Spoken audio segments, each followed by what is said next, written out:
le sujet d'aujourd'hui, alors contrairement à ce qui est écrit, mais c'est peut-être un petit malentendu de ma part, moi je vais parler de manière générale de la corrélation entre le phénomène OVNI et le nucléaire, donc de manière plus large que les seules centrales nucléaires. Ceci dit, évidemment, on abordera très largement cet aspect, et je tiens d'ores et déjà à m'excuser. Évidemment, dans le temps imparti, il ne m'était pas possible de citer tous les cas relatifs à ce dossier qui est épais et à cette corrélation OVNI et nucléaire qui a été évidemment, on a compris dont je ne suis pas le découvreur, hein.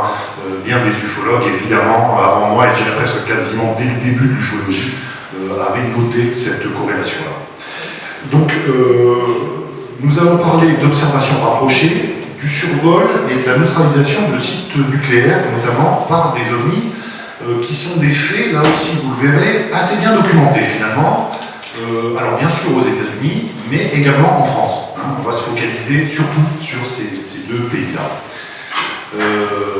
Première chose, il faut noter qu'en 1947, le présumé crash de Roswell intervient à proximité du Roswell Army Airfield, dont vous voyez donc une image à l'écran, qui abrite la seule et unique escadrille de bombardiers atomiques au monde, le fameux 509e Bomb Group.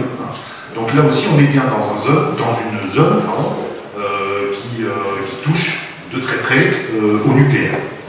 Le 2 décembre 1952, un mémorandum signé par H. Marshall Shadwell, qui est assistant directeur de la recherche scientifique de la CIA et qui est adressé au directeur de l'Agence centrale de renseignement, qui est alors Walter Bedell Smith, évoque déjà ce fait, je le cite, « Actuellement, les rapports d'incidents nous convainquent qu'il y a quelque chose de continu qui requiert une attention immédiate.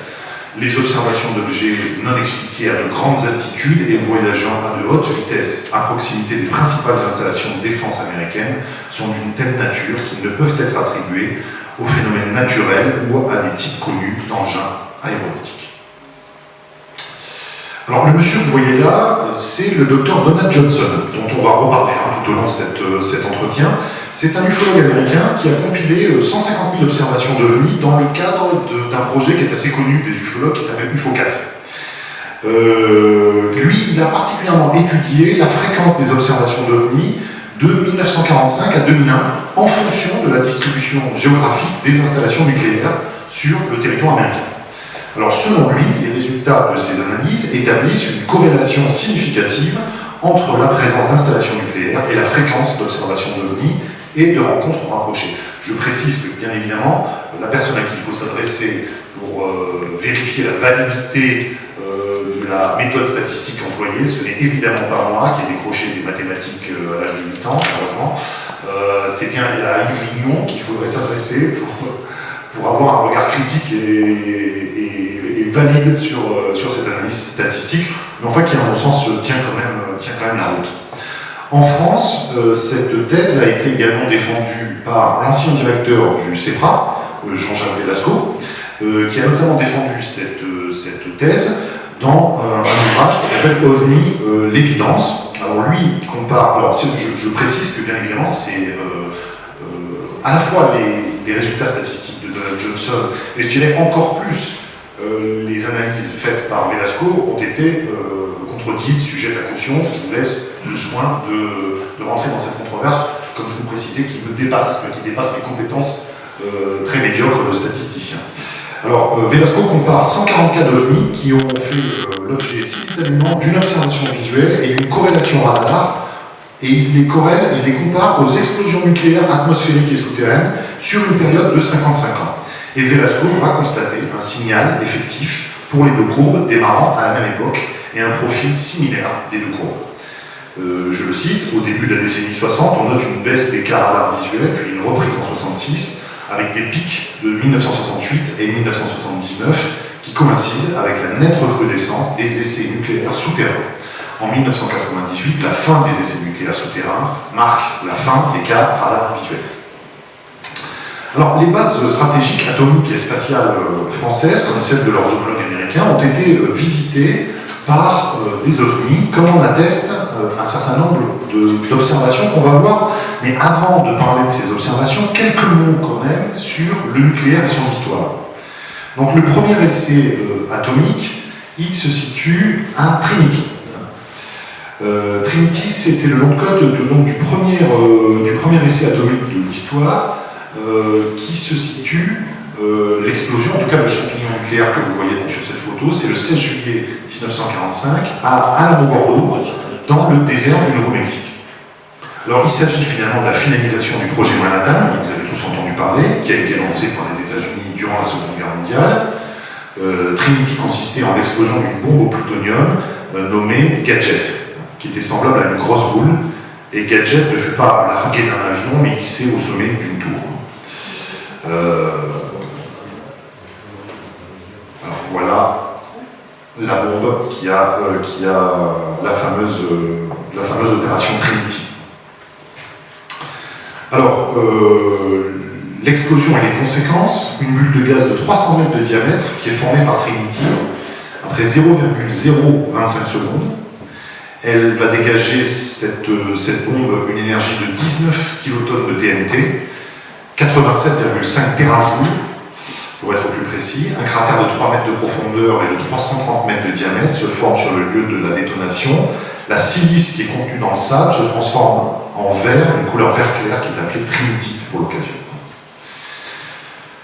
L'onde de choc va être ressentie à 160 km, le champignon atomique va lui grimper à une altitude de 12 km. Le directeur de Los Alamos, Robert Oppenheimer, qui était l'un des spectateurs, dira plus tard, donc voilà Robert Oppenheimer, dira plus tard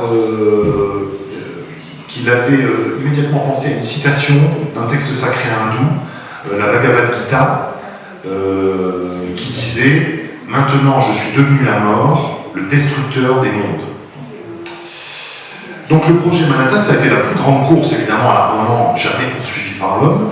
C'est un projet qui commence modestement en 1939 mais qui finit par employer plus de 130 000 personnes, qui va coûter 2 milliards de dollars américains de 1945, soit ramené à la somme que ce à quoi ça correspondrait aujourd'hui, donc 26 milliards de dollars actuels. Et puis les travaux de production, de recherche, vont se dérouler dans plus de 30 sites qui étaient secrets, hein, évidemment, aux États-Unis, au Royaume-Uni et au Canada. Alors pour en venir au cas dont je vous ai parlé, deux cas français anciens qui ont été connus, au moins pour l'un d'entre eux, qui sont beaucoup moins aujourd'hui, qui sont un petit peu oubliés. En tout cas, quand on parle de corrélation revenu nucléaire, on oublie de les citer, alors que c'est pourtant une évidence. Un premier cas qui est particulièrement intéressant nous est connu par le journaliste français Jean-Pierre Chapelle. Alors Jean-Pierre Chapelle, peut-être pour les plus anciens, on ne voudrait pas de dire ça, les plus anciens d'entre nous, vous le connaissez, c'est un expert des questions de défense, d'aéronautique et d'espace. Et alors il a été surtout célèbre, Chapelle, parce que c'est lui qui a co-présenté en 1969 les images en direct à la télévision française des premiers pas de l'homme sur la Lune.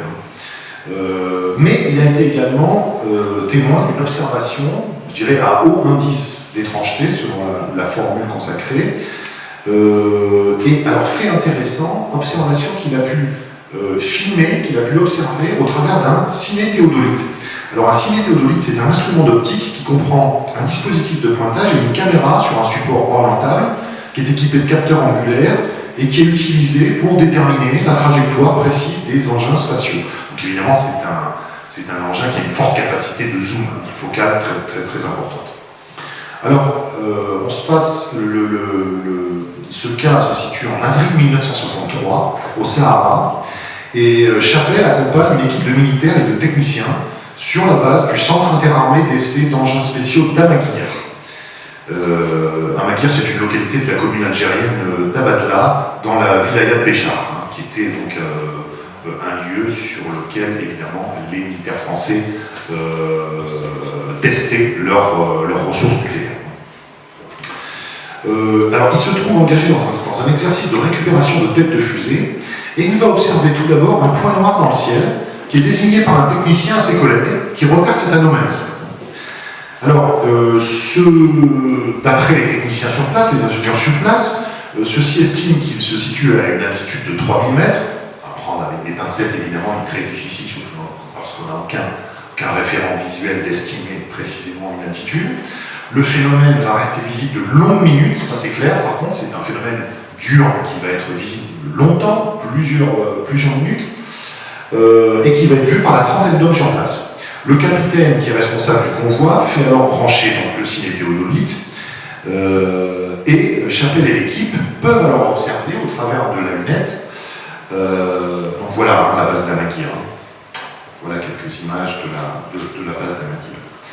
Chapelle et l'équipe donc peuvent observer au viseur un engin métallique usiné, parfaitement symétrique, d'un diamètre de 20 mètres environ, en forme de soucoupe. Ils vont observer l'objet durant 5 minutes avant que celui-ci ne disparaisse en passant de l'immobilité à une vitesse fulgurante que les techniciens vont s'amuser à essayer d'estimer sur place. Là aussi, les estimations, évidemment, sont à prendre avec des pincettes, mais que eux, en tout cas sur place, estiment à 62 G par seconde. Donc l'OVNI serait passé d'une vitesse de 0 à 6000 km/h en moins de 3 secondes. Accélération qui, de toute façon, même si elle devait être minorée, était totalement incompatible, l'est toujours d'ailleurs, avec tout aéronef conventionnel, connu de l'époque d'aujourd'hui. Alors on trouve une confirmation de ce cas, c'est ça qui est intéressant, par l'ufologue Jackie Causant.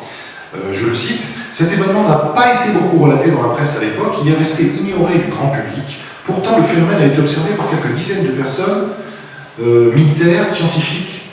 Officiellement, il a été totalement ignoré, donc aucun débat n'a été possible. J'ai travaillé dans le même service que les techniciens qui étaient sur place. Ils m'ont donc raconté ce qui s'est passé ce jour-là. L'événement a duré toute la fin de matinée, plus d'une heure, on précise, Jackie Causant. Mes amis avaient remarqué le caractère extraordinaire de l'observation, mais sans s'inquiéter, en se disant « Tiens, une puissance étrangère nous surveille ». C'était avant le départ de l'objet. Au bout de quelques minutes, constatant que la position de l'objet correspondait toujours à leur activité au sol, les techniciens se sont arrêtés de travailler, non pas par souci de confidentialité, mais parce qu'ils étaient agacés par ce truc qui leur tournait autour. Et puis l'objet est parti, le travail a repris, et plus personne n'en a parlé, sauf à quelques collègues de temps en temps.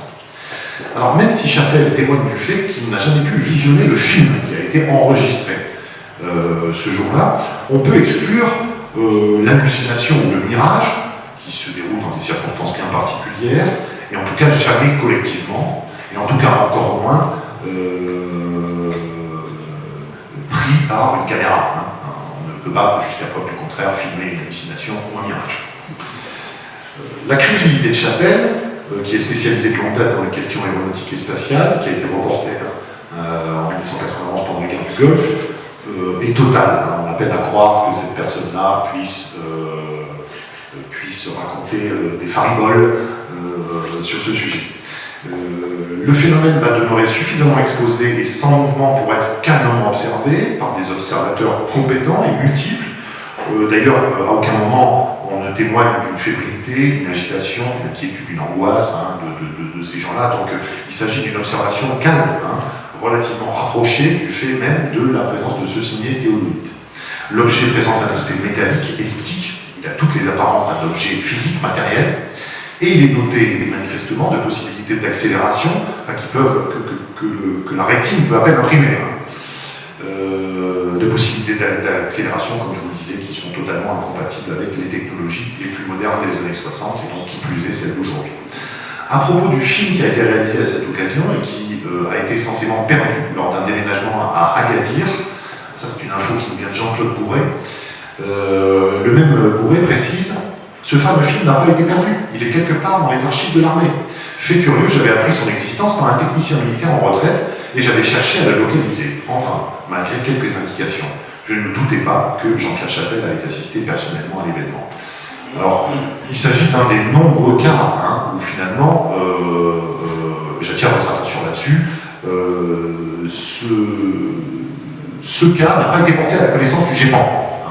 Or, la dialectique du GEPAN, depuis sa création en 1977, c'est de dire l'armée a joué le jeu, elle nous a remis tous ses dossiers, donc n'y voyez pas de ma part une validation de la plus échevelée des théories conspirationnistes. Je prends note, sur ce cas comme avec d'autres, que le GEPAN ne dispose manifestement pas de tous les matériels qui ont pu être recueillis autour des OVNI par les militaires, pour des raisons qui m'échappent. Là, manifestement, vu qu'on filmait un objet dans le ciel,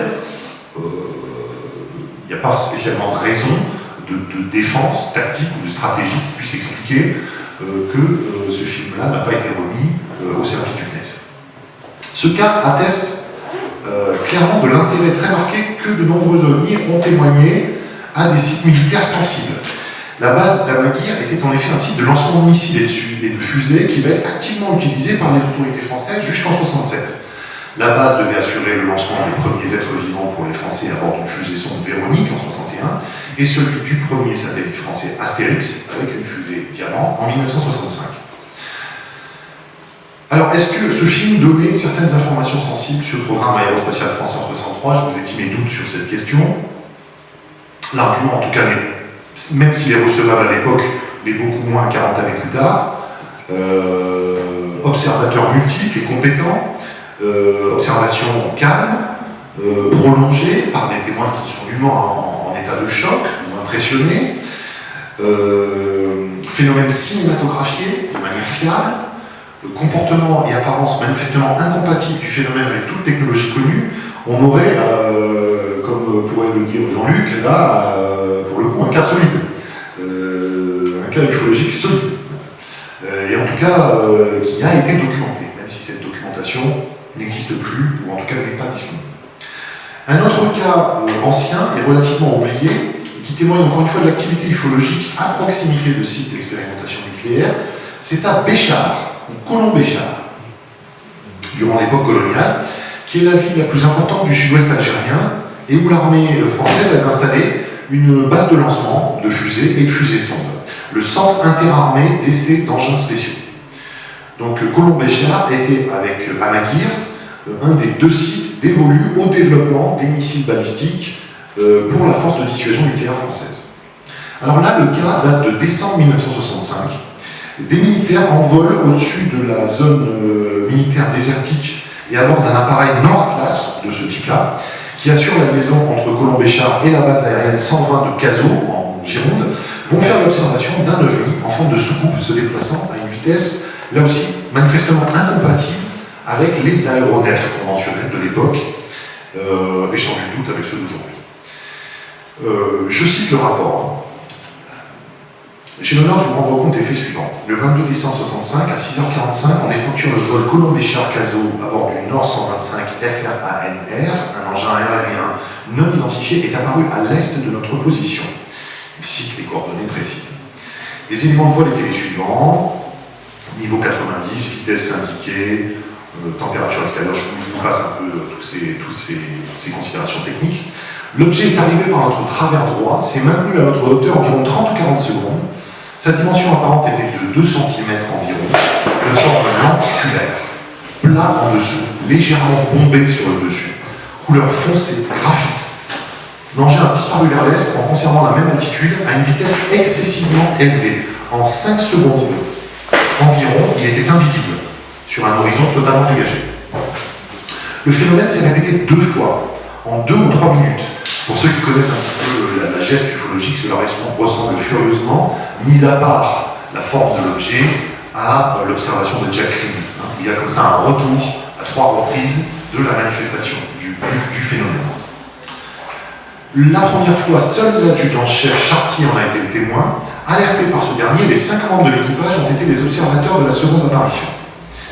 Alors cette observation, elle va donner lieu à une enquête qui va conclure au caractère non identifié du phénomène observé par le personnel militaire.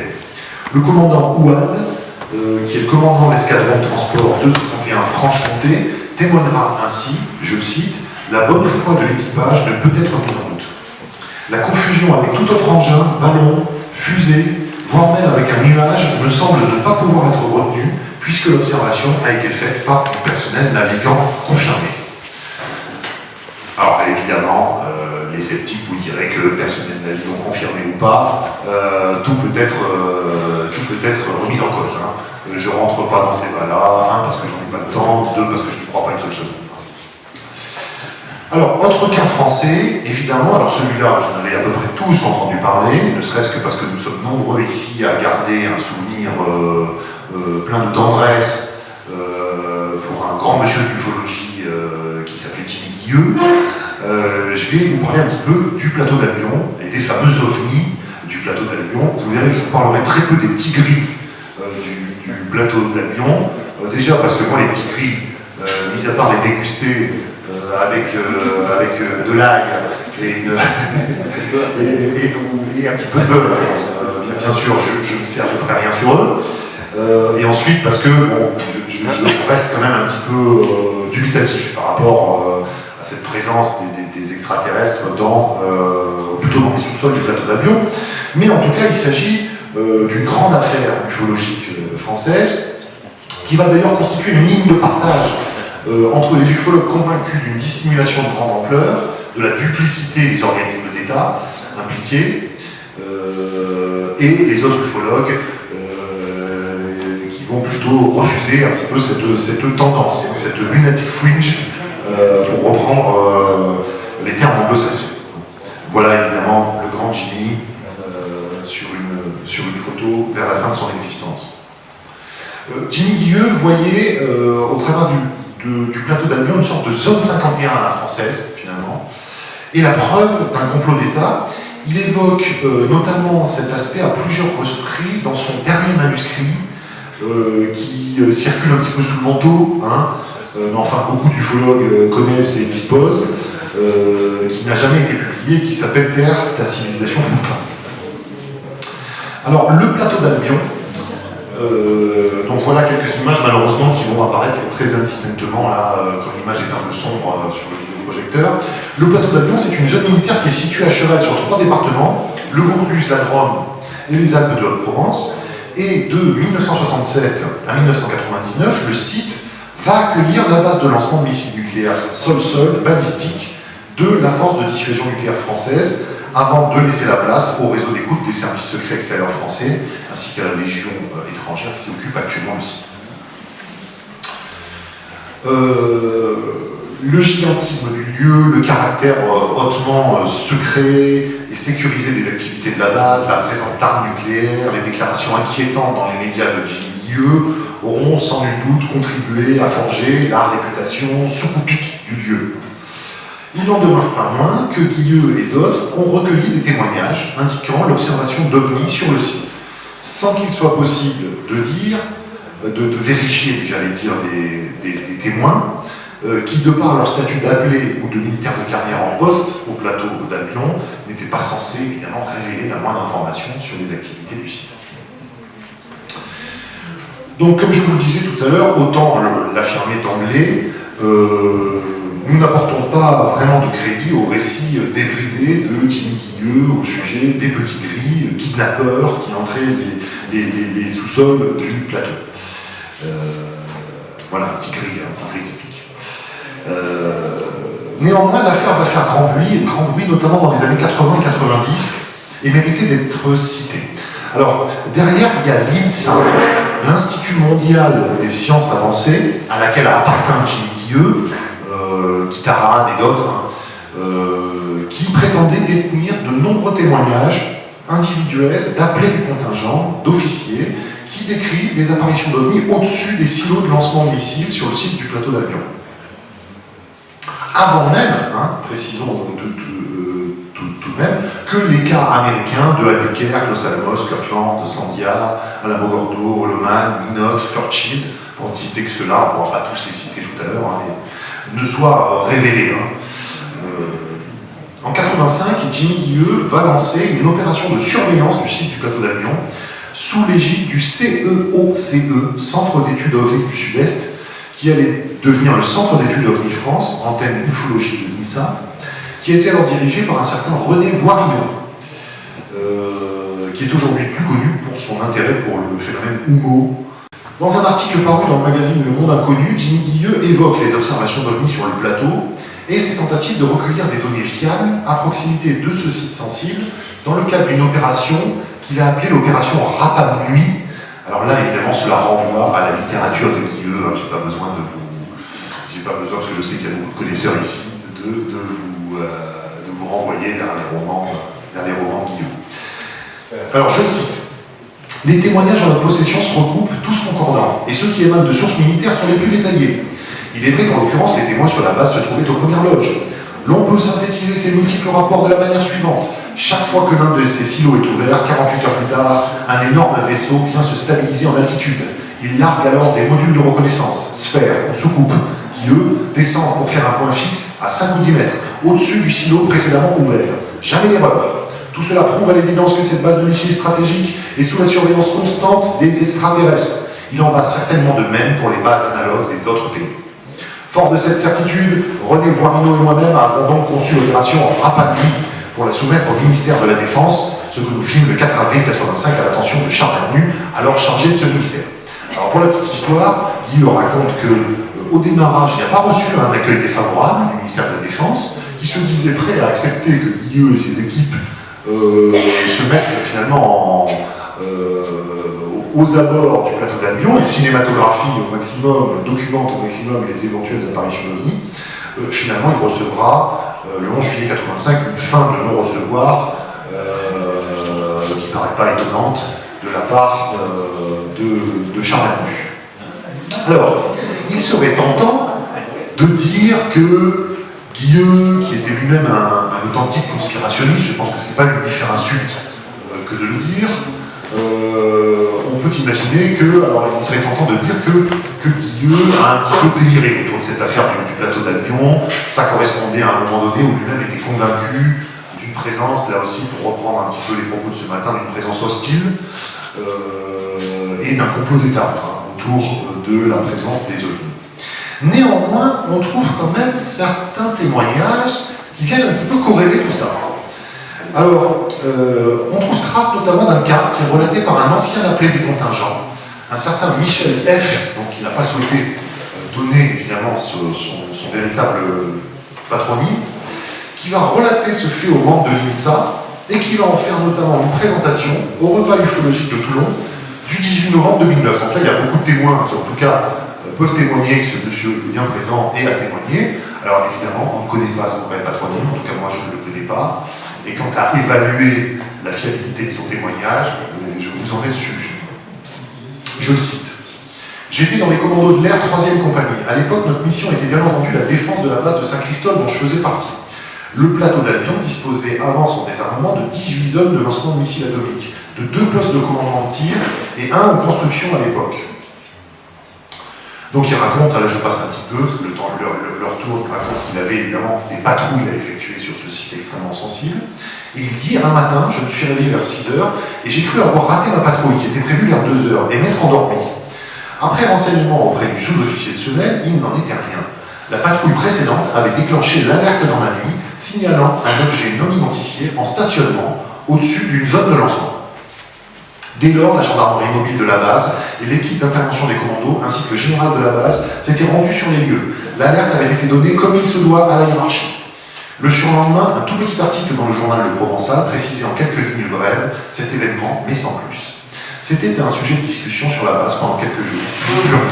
Personne n'avait d'éléments complémentaires. Cela restait donc une énigme.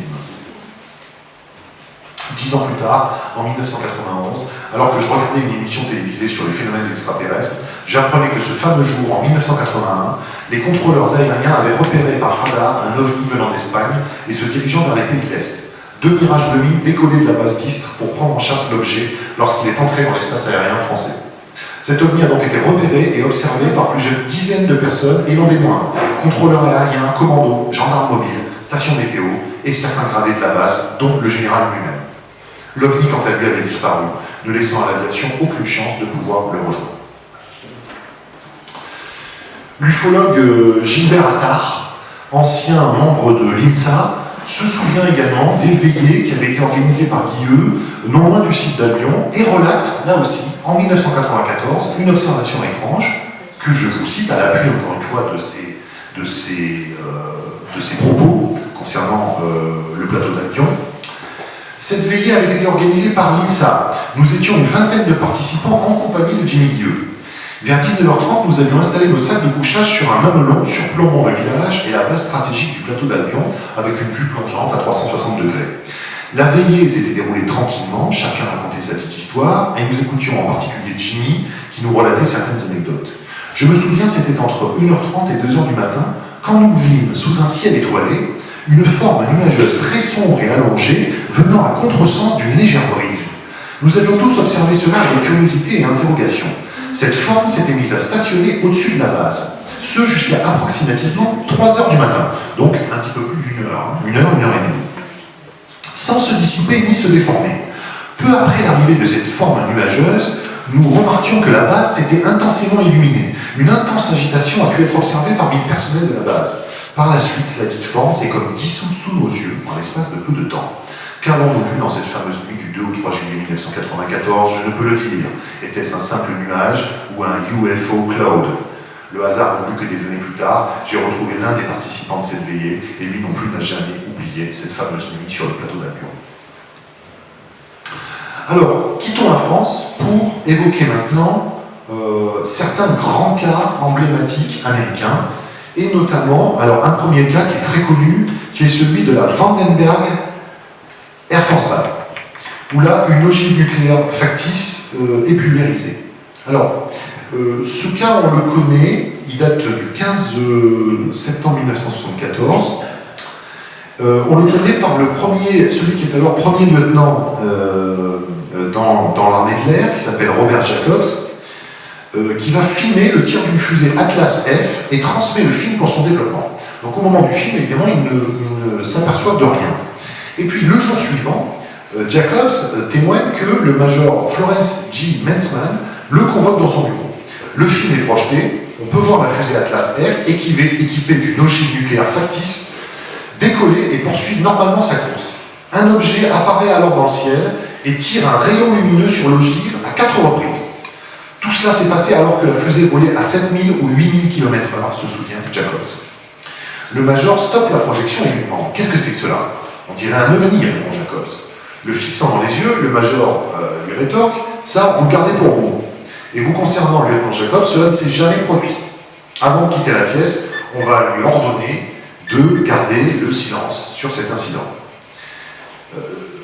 Je cite Jacobs. « Ce que j'ai vu étaient 2 assiettes collées l'une contre l'autre, avec une balle de golf au-dessus. » On dirait presque les maquettes d'Adamski.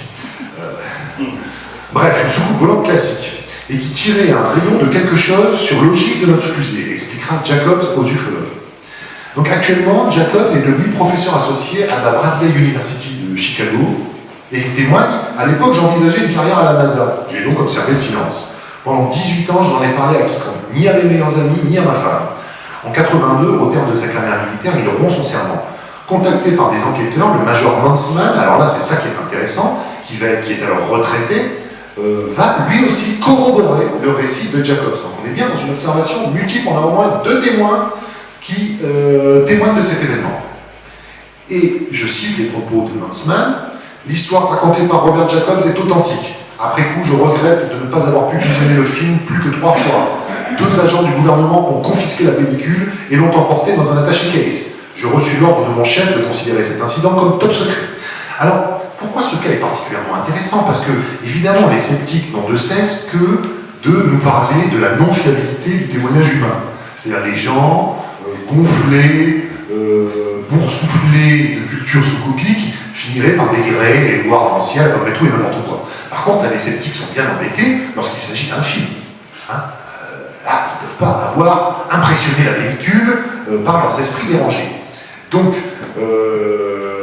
là, on est bien face à un phénomène qui semble tangible puisqu'il a été cinématographié. On n'a pas un témoin et un seul qui témoigne de ce fait, on en a au moins 2. Donc il faut, pour admettre un complot, là maintenant il ne reste plus qu'au sceptique qu'à finalement arguer du mensonge. Puisque, mis à part ça, il n'y a rien qui peut expliquer un objet en forme de soucoupe volante tirant 4 faisceaux lumineux de type laser sur une fusée en vol à 7 ou 8 000 km/h, et ce, quand même, dans les années 60.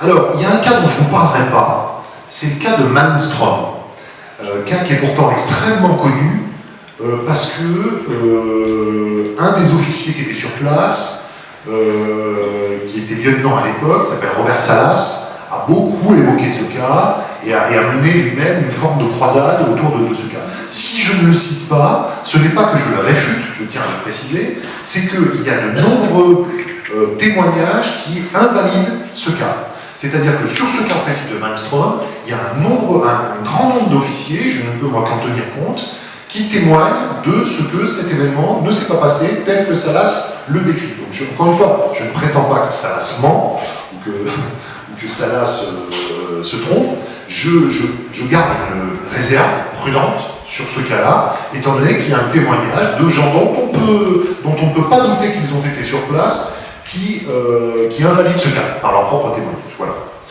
Par contre, je vais vous parler d'un autre cas qui est très important, qui est également emblématique en ufologie, qui est le cas de Minotte. Et alors là, moi, que je place personnellement assez haut, et qui me paraît là aussi un cas extrêmement solide en ufologie. Alors, c'est une des affaires les plus significatives et les plus étonnantes pour différentes raisons. L'observation va durer 2h15. Donc là, une observation de 2h15, là aussi, on peut se permettre d'éloigner les arguments classiques de type rentrée atmosphérique, par exemple. Une rentrée atmosphérique qui dure 2h15, ça on ne connaît pas. Elle se passe au-dessus d'une base militaire de missiles Minuteman. Le phénomène, là aussi, est observé par de multiples témoins, 20 témoins au moins. Donc, vous savez comme moi qu'en psychiatrie, en psychologie, le concept d'hallucination collective n'existe pas. C'est une pure vue de l'esprit. Les psychologues les plus sérieux, les psychiatres les plus sérieux vous le diront. Ça n'existe pas. Les hallucinations collectives, c'est une formule. Ça n'existe pas. Alors, les témoins sont une vingtaine, comme je vous le disais, 14 au sol, 6 à bord d'un bombardier B-52. Le phénomène est enregistré et capté par le radar au sol et le radar du B-52. Là, en cela, un phénomène très similaire à ce qu'on a pu vivre en 76 à Téhéran. Hein, où là, d'ailleurs, c'était pas seulement les communications qui étaient interrompues, c'était toute l'électronique à Téhéran. Hein. Alors, l'objet, enfin, finit par se poser au sol au moment même où les alarmes de l'un des silos de missiles se déclenchent.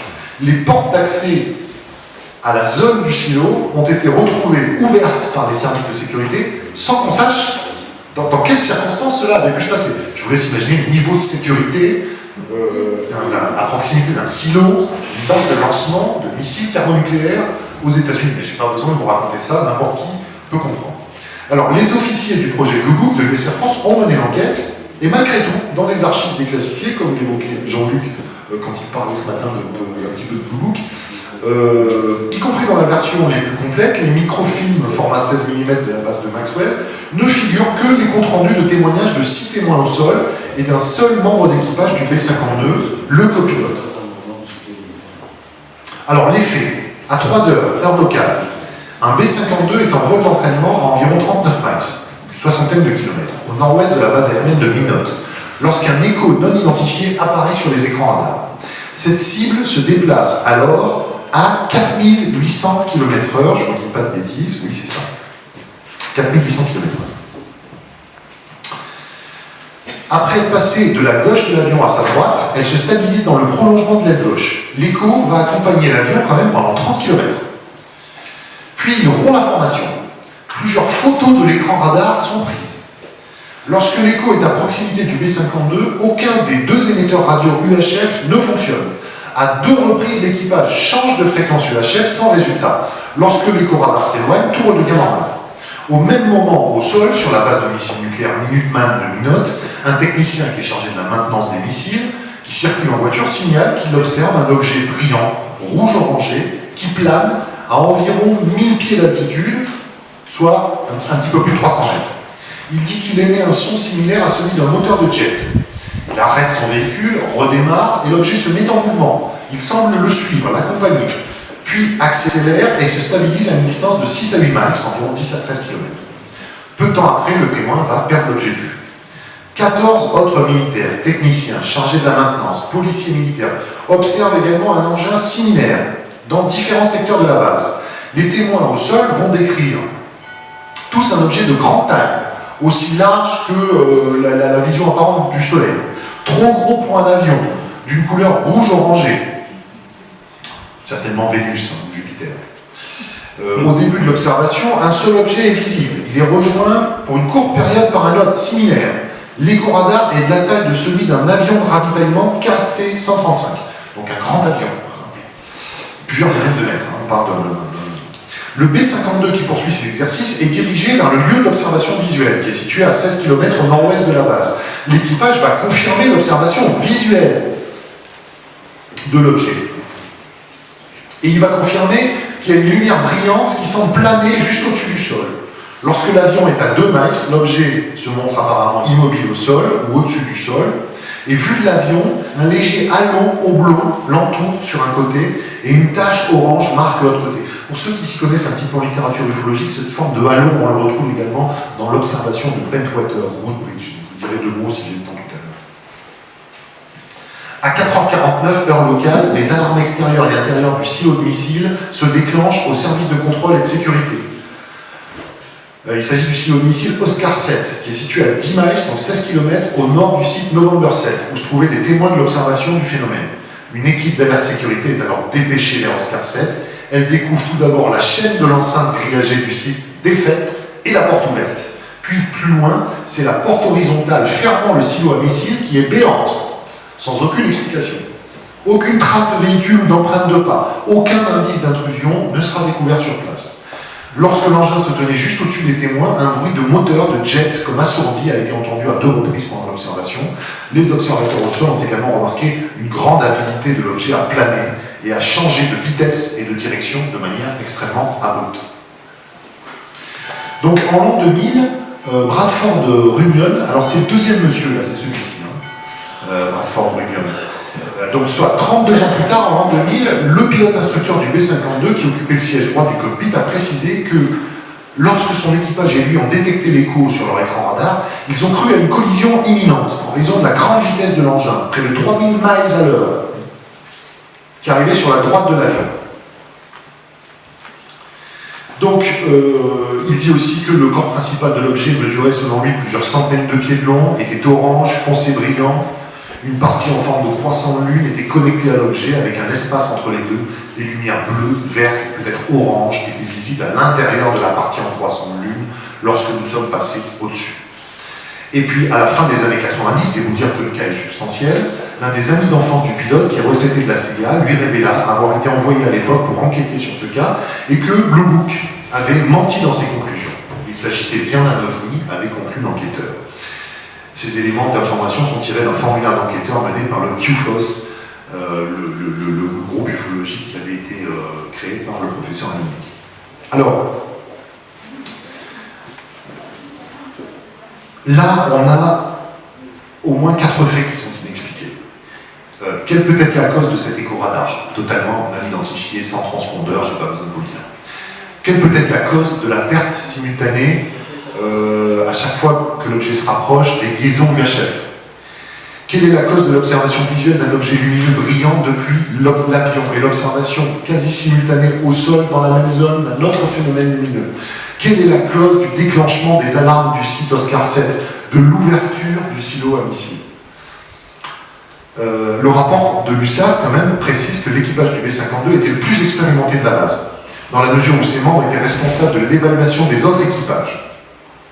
Alors ça ne va pas empêcher les membres de Blue Book de conclure, avec un aplomb déconcertant, que les témoins au sol ont vraisemblablement observé. Alors c'est marrant, ils vont dire, les témoins au sol, en fait, ils ont observé le B-52. Bon, c'est tous des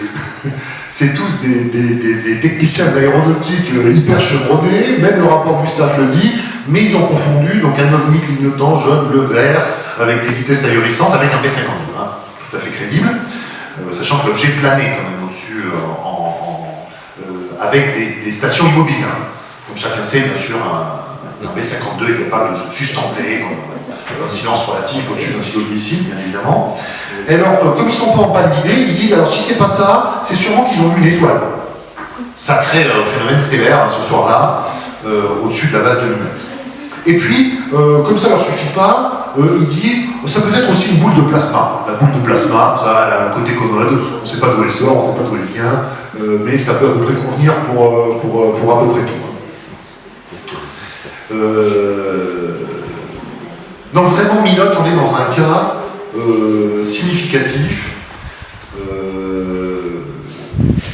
Et alors, je cite quand même, juste pour la saveur, et en écho aux propos de Jean-Luc de ce matin, qui nous a bien fait rire, avec les théories ultra-rationalistes.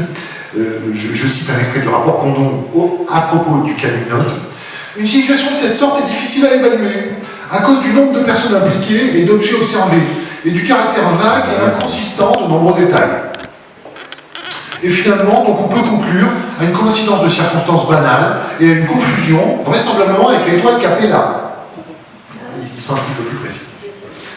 Alors, un autre cas, le cas de Woodbridge. Donc là, vous avez la photo du lieutenant-colonel Charles Holt, qui est un monsieur qui va évidemment beaucoup communiquer une fois à la retraite sur ce cas, qui a beaucoup occupé le monsieur ovni britannique Nick Pope.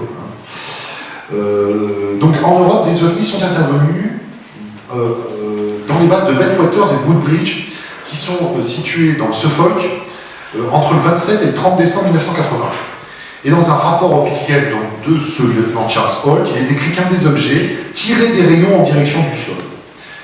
Récemment, Nick Pope, qui était anciennement en charge du bureau d'enquête officielle de Sa Majesté sur les ovnis, a informé que ces rayons visaient précisément les entrepôts d'armes nucléaires de Woodbridge. Cette intervention est confirmée par l'enquêteur Peter Robbins, qui note que les objets ont tiré des rayons lumineux sur les bunkers stockant des ogives nucléaires. Donc vous voyez bien que la corrélation ovni nucléaire, elle ne se situe pas seulement au niveau des centrales, elle se situe évidemment au niveau également du matériel tactique militaire nucléaire. Un autre témoignage à ce sujet, c'est le témoignage de Georgina Bruni, qui est la magistrale auteure d'un ouvrage qui avait fait beaucoup parler de lui, qui s'appelle You Can't Tell the People. You Can't Tell the People, pour la petite histoire, c'est la phrase que Margaret Thatcher aurait répondu à Georgina Bruni lorsqu'elle lui avait dit mais quand même, à un moment donné, il va bien falloir communiquer autour de ces histoires d'ovnis, vous ne pouvez pas garder le secret comme ça. Et alors Margaret Thatcher, avec un air offusqué, aurait répondu mais vous ne pouvez pas raconter ça aux gens, c'est pas possible. D'où le titre de cet ouvrage. Et elle conclut que, je la cite, l'interventionnisme ovni a probablement été provoqué par l'anthroposage nucléaire. Comme l'affaire commençait à faire des vagues dans la presse nationale, le ministère de la Défense britannique a pris l'initiative de publier une Defensive Press Line, et il s'agissait d'argumenter autour que l'incident, je cite, c'est presque gaguesque, ne présentait aucun intérêt pour la sécurité nationale. Alors si plusieurs objets non identifiés violant l'espace aérien de base de l'OTAN, et intervenant en envoyant des rayons lumineux sur son arsenal nucléaire, ça ne relève pas de la sécurité nationale. J'ai pas compris alors ce qui peut relever de la sécurité nationale. En tout cas, je ne vois pas ce qui pourrait mériter ce statut. Alors, on va terminer avec un cas que je vous demande de prendre avec des pincettes, parce que malgré toutes mes recherches, j'ai pu trouver que peu de choses là-dessus. C'est un cas qui se serait passé à Tchernobyl. Alors j'aurais pu terminer sur Fukushima, on a de très belles vidéos d'ovnis ressemblant à des dirigeables autour de Fukushima, qui ne sont pas tellement à remettre en cause dans la mesure où elles émanent d'organes de presse, mais alors évidemment on sait à peu près rien là-dessus. Ça peut être des artefacts de la prise d'image, surtout en présence de radiation, c'est très compliqué à dire. Ce qui est clair, c'est qu'en tout cas, pendant l'incident de la catastrophe de la centrale nucléaire de Tchernobyl, donc le 26 avril 1986, les techniciens ont déclaré, donc vous avez une image de la centrale, ont déclaré qu'ils ont observé, environ 3 heures après la première explosion, un objet sphérique de couleur légèrement cuivrée, orange-brun, en stationnement au-dessus du réacteur en morceaux pendant quelques secondes, à moins de 1000 pieds de l'unité 4 du réacteur endommagé lors de la hauteur du feu, donc quelques centaines de mètres à peine. 330 mètres, je crois que c'est 5000 pieds, je dis pas de bêtises, James, je crois que c'est ça. 5000 pieds C'est 1000 pieds, 1000 pieds. Ah, 1000 pieds, ça fait 300 mètres quand même. Il a émis 2 rayons de lumière pourpre dans sa direction. L'OVNI a ensuite plané dans la zone pendant environ 3 minutes, puis les rayons ont disparu et l'OVNI s'éloigna lentement au nord-ouest. De 3000 milliroentgen par heure. Et après les rayons, des lectures ont montré 800 milliroentgen par heure. Apparemment, l'OVNI aurait rabaissé le niveau de rayonnement des 2 tiers environ. Alors ces infos, on les tient à la Pravda, une source sujette à caution, je vous l'accorde. Je vous l'accorde malgré le nom de presse. Mais pas seulement, honnêtement, plusieurs autres organes de presse sont cités, notamment par un monsieur qui s'appelle Paul Stonewall. On sait qu'on est passé à côté d'une catastrophe bien plus grave que celle qu'on a vécue. Ça par contre, j'ai vérifié, c'est certain, qui aurait pu toucher beaucoup plus que cela toute l'Europe. La Pravda cite notamment un témoignage d'un certain Mikhail Varitsky qui précise « Nous avons vu une boule de feu de 6 à 8 mètres de diamètre qui évoluait lentement dans le ciel. Lorsqu'elle fut à quelques mètres du 4e réacteur, 2 rayons de lumière pourpre s'allongèrent vers le réacteur. Tout ceci dura environ 3 minutes. Ensuite, les lumières de l'objet s'éteignirent et il s'éloigna en direction du nord-ouest. 3 ans plus tard, on relate en 89 que le 4e réacteur de Tchernobyl émit une radiation dans l'atmosphère et quelques heures plus tard aurait été aperçu là aussi un engin dans le ciel juste au-dessus de la centrale. Alors, pour conclure, pour finir cette présentation, je suis désolé, il y a beaucoup d'autres cas à citer, j'ai été obligé d'en choisir quelques-uns. Je voudrais citer Donald Johnson, qui est l'ufologue que je citais au démarrage de cette intervention, autour donc de cette corrélation OVNI-nucléaire.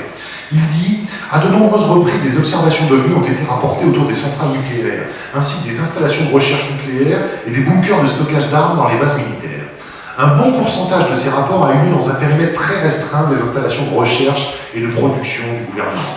Les scientifiques du gouvernement hautement qualifiés et le personnel militaire qui avait l'accréditation top secret militaire ont fait bon nombre de ces rapports. Jean-Luc me rappelait hier que Lincoln Lapace, effectivement, qui s'était intéressé aux fameuses boules de feu vertes, s'était intéressé donc justement à ce phénomène qui avait eu lieu notamment à Los Alamos, un site évidemment hautement tactique d'un point de vue nucléaire. Dans une série bien documentée des incidents du début de novembre 1975, lumières nocturnes et non identifiées, des lumières nocturnes et non identifiées ainsi que des hélicoptères mystérieux ont visité un large éventail de bases militaires américaines et sites de missiles à travers la partie nord de ce pays. On retrouve les fameux hélicoptères du Henry Chesney. Entre le 27 octobre et le 10 novembre 1975, des rapports d'OVNI incluant des sites d'armes nucléaires et des sites de stockage ont été faits à plusieurs reprises, à Loring Air Force Base dans le nord du Maine, à Woodsmith Air Force Base dans le Michigan, à Grand Forks, ainsi que dans les bases de Minot Air Force dans le Dakota du Nord et Malmstrom. Évidemment, toutes ces bases, Malmstrom, Minot, ont connu plusieurs cas d'observation d'OVNI. Il n'y en a pas qu'un, je vous ai cité moi chaque fois un événement. Des intercepteurs F-106 ont été envoyés de la base aérienne de Malmstrom près de Great Falls au Montana en réponse à de multiples rapports de visites d'OVNI à proximité des sites de missiles près de Moore, Arlington, Lewiston et plusieurs sites de missiles près de Malmstrom Air Force Base. Une éruption d'incursions semblables ont eu lieu en décembre 48, Los Alamos, décembre 50, Oak Ridge, juillet 52, Hanford, Savannah River, Los Alamos, août 65, Warren Air Force Base près de Cheyenne, mars 67, Minot Air Force Base, août 68, Ellsworth Air Force Base, août 80, Warren Air Force Base, Sandia Labs, Kirtland Air Force Base, décembre 80, Bentwaters, Suffolk, Angleterre, octobre 91, Tchernobyl. Donc vous voyez qu'on a un nombre vraiment très dense, très nombreux de cas d'OVNI dans ces sites, à proximité de ces sites nucléaires. Donc, je cite Jacobs, on se retrouve avec une conclusion quelque peu troublante. Apparemment, les rapports d'OVNI se produisent plus fréquemment dans le voisinage de sites nucléaires, compte tenu des paramètres de la population et des régions du pays. Étant donné que les motifs de l'intelligence qui est en œuvre au travers du phénomène OVNI, en supposant que les OVNI soient intelligemment contrôlés, ne nous sont pas connus, nous devrions tous nous sentir concernés. Alors, je termine sur ces questions que je me pose et que je vous pose. Peut-être aurez-vous des éléments de réponse à m'apporter, moi je n'en ai pas. La maîtrise toute relative de l'atome a-t-elle envoyé le signal à d'hypothétiques entités que l'humanité atteignait un certain degré de civilisation, qu'elle rentrait dans une forme d'adolescence technologique? Cette présence OVNI devrait-elle plutôt nous alerter sur le danger que le nucléaire fait courir à la survie de l'espèce? Et là, je renvoie à l'hypothèse Gaïa qu'on évoquait ce matin, qui évoque, elle aussi largement, cette question du nucléaire.